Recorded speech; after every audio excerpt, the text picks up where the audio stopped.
I looked at it like, from that point, maybe 50 should have brung a bag for Meech and maybe a watch or something. Because obviously that's what Ross did or whatever. You know what I'm saying? But that's what I had in mind. But look, 50.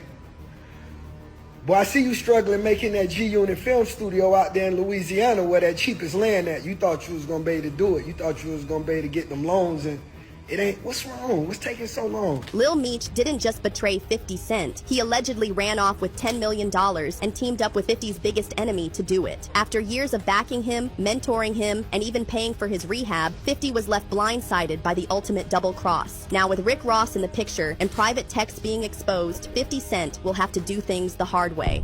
Before the betrayal, there was a bag, and 50 handed it to them. When 50 Cent tapped Demetrius Lil Meech Flannery Jr. to play his own father, the infamous Big Meech, in the Starz series BMF, it wasn't just casting, it was a whole life-changing blessing. Lil Meech wasn't an actor. He was trying to get on as a rapper. Nobody in Hollywood was giving him a shot, but 50, he saw something bigger. He sent the kid to acting school for 2 years, paid for it all out of pocket, and molded him into a TV star. That alone would be enough. But 50 didn't stop there. Behind the scenes, he was wiring money to the family. According to Fifth, he helped them secure over $5 million in clean, legal money, the kind of money they could build a future with. This wasn't just a gig. 50 had bigger plans, spin-offs, films, multi-season arcs. If everything went right, the BMF brand was poised to make $30 to $50 million over time. Family whose empire had once run on the streets, this was the chance to legitimize it all. Meanwhile, Big Meech watched from behind bars as his son rose to fame, his name back in the spotlight, but this time on prime time. And the man responsible? Not a lawyer, not a homie, not a rapper, a businessman. 50 Cent. He kept the BMF brand alive, made it a household name, and positioned the next generation to eat. But that's not all. Because 50 didn't just keep things going, he stayed humble about it. For years, he downplayed his role, never asked for public credit, never flexed about the money he spent, until now. Because things changed, and people are wondering why 50 is so bothered over some lost money. The biggest theory is that he was really counting on it. Even Rick Ross knows 50's struggling.